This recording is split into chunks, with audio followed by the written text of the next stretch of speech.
Hi everyone, this is Ida with Created to Create. I know I haven't recorded in a very long time. I have been taking a break and just kind of getting my priorities straight. I've kind of felt like YouTube was taking too much of my time and I needed to step back and just, reflect on that. And hopefully I'm getting to a good place now. I have been playing, but I'm not really with paper crafting. I've been doing a little bit more. Some of you know that I used to be a cake decorator, and I stopped doing that because it felt, I did it for so many years. It was a lot of work, and when I got tired of it, I just stopped doing it completely. But because of that, I have been playing with making sugar cookies. And even though I was a cake decorator, I never really, it didn't really interest me as far as working on cookies until here recently, and I really have been enjoying doing that, and just sitting back and enjoying it and not having to worry about um, that I have a deadline for them. And I guess that was one of the biggest things that bothered me is having deadlines for the cakes, so I stopped doing them. And anyway, like I said, I have been playing with cookies, and because I did have experience with cake decorating, it kind of came easy to me, and that's what I have been doing. But I kind of incorporate, to me, when I'm doing making sugar cookies and decorating them, it's almost like paper crafting to me. It's very relaxing.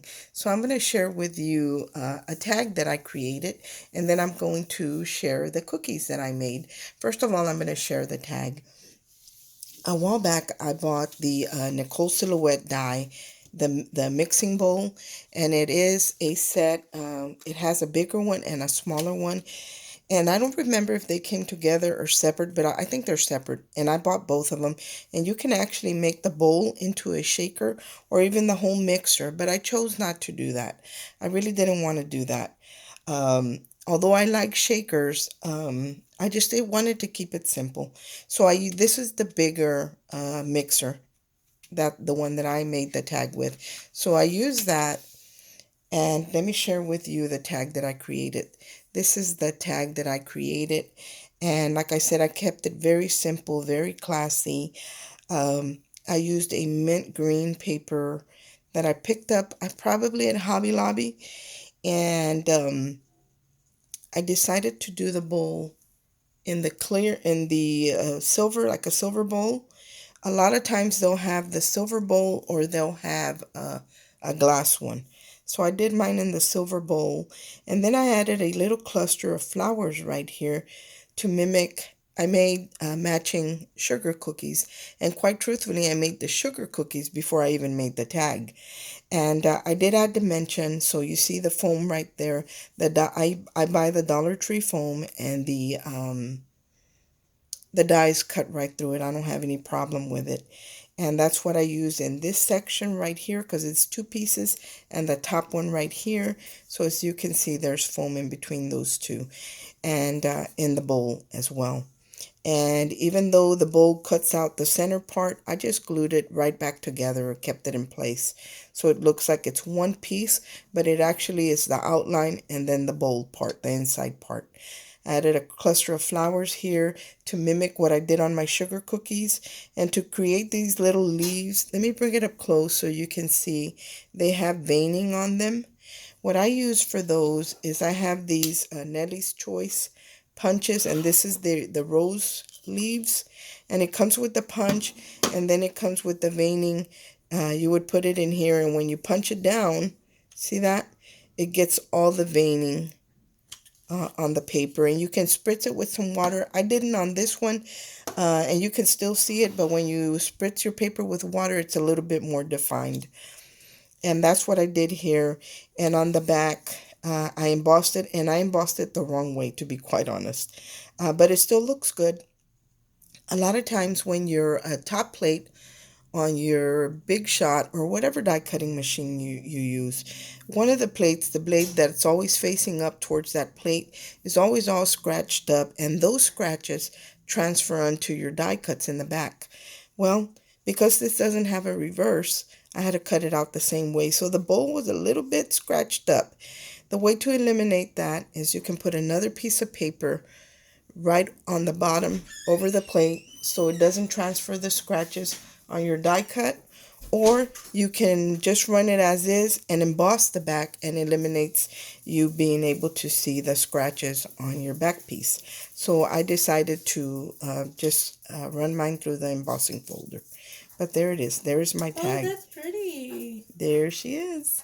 And I added a piece of organza for the hanging element, a little bow and a little bling right there.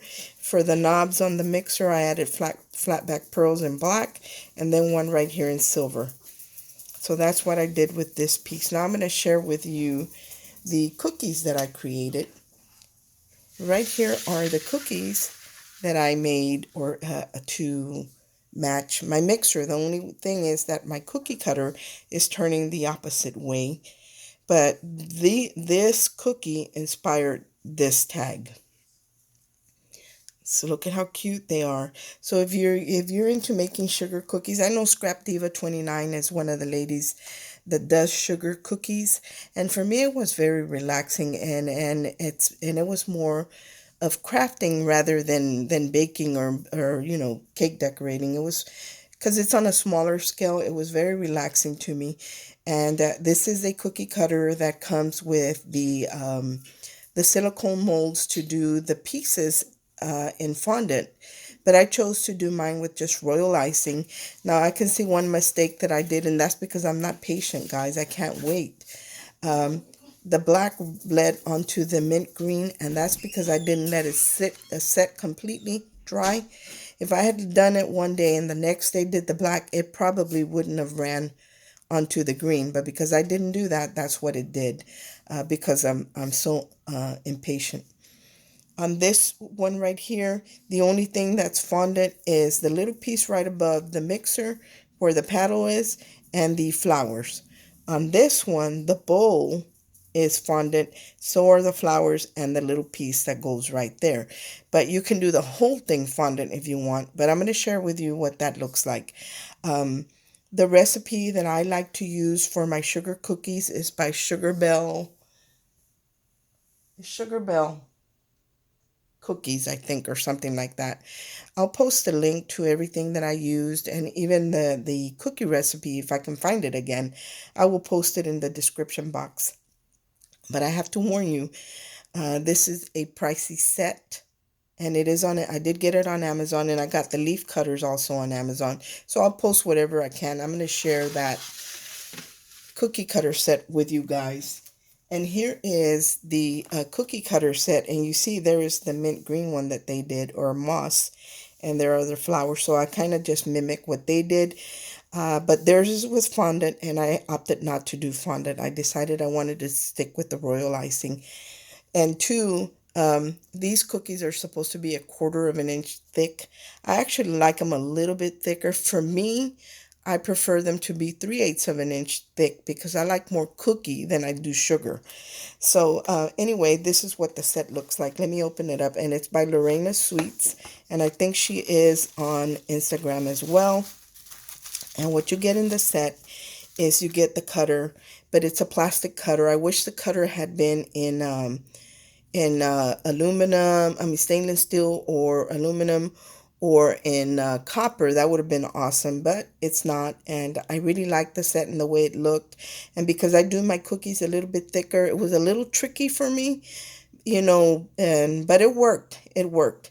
And then here is the silicone mold to it. There's the silicone mold. So see, it does the body of the mixer, and it does the bowl, and then you get the little silicone mold for the flowers, the different types of little bitty flowers, and the leaves as well. So this is a whole set, and I believe this was like $55. I thought it was pretty pricey, but I don't regret buying it, that's for sure.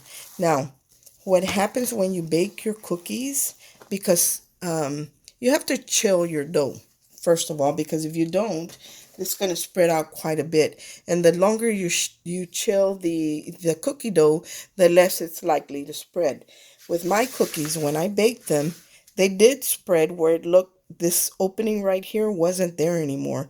But while my cookie was still hot, excuse me, while my cookie was still hot, I took a sharp little paring knife and just followed the lines and cut out that little opening again so you could see it. And because the cookie was hot, it did a pretty clean cut. If I had waited for the cookie to be cold and then try to cut it out, it probably would have crumbled. But the fact that I did it when it was hot and soft, it didn't crumble. It just cut it. So I'm really happy with the results. Um, Another thing, you have to make sure that your cookie dough is, when you roll it out, it's the same thickness. So the rolling pin, and if this is something that you think you're really gonna like, I would say invest in the rolling pin as well. But if you're not sure, I would say just kind of go by feel or improvise some other way. But I use this Joseph rolling pin, and you unscrew this and you take off the different dials, and that determines the height of your cookie. I left them all in because I like the depths between the rolling pin and the purple wheel. I did try the 1/4 inch, which is the red one, and I felt was a very skinny cookie, and it was equal amounts icing and equal amount cookie, and I didn't like it. I prefer, like I said, more cookie. But this is definitely a rolling pin worth having if you're going to continue to make sugar cookies. And that's what I did for my family during Christmas time. I was really tied up because I bake for all my siblings, so I made baskets with all kinds of different edible goodies in them, and one of them was my new little hobby was the sugar cookies, and I had a lot of fun with that. So I know that this is something that I will continue to do, so that's why I invested in this. But definitely you have to be sure that that's what you want to do before you start investing in the tools that you need, and to make sure that that's what you want to do before you go and spend money like that. Thank you so much for watching. I think that's all that I wanted to share with you today.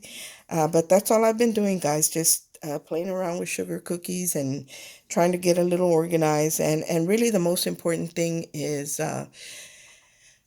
making more time for the Lord, because I felt like I was in that season where I wasn't doing anything and I didn't want to do anything. And I needed to get back to that place, and I needed to take out YouTube in order to be able to really focus on the Lord and not have any distractions. Um, Also, another thing, I want to thank all of you who prayed for my mother. My mother is doing very well. Thank you very much for your prayers. I truly believe that when we pray, that the situations, things in our life change. And I know I had a lot of you guys that were praying for my mother. So she's doing awesome. She's an old lady, but she's doing as well as can be expected for a woman her age. So I really appreciate that. Thanks so much for watching. I hope everyone had a great Christmas and that you all had a very nice New Year's. And hopefully throughout the year, you'll have an amazing New Year. Thanks for watching. Everyone have a great day and God bless. Bye.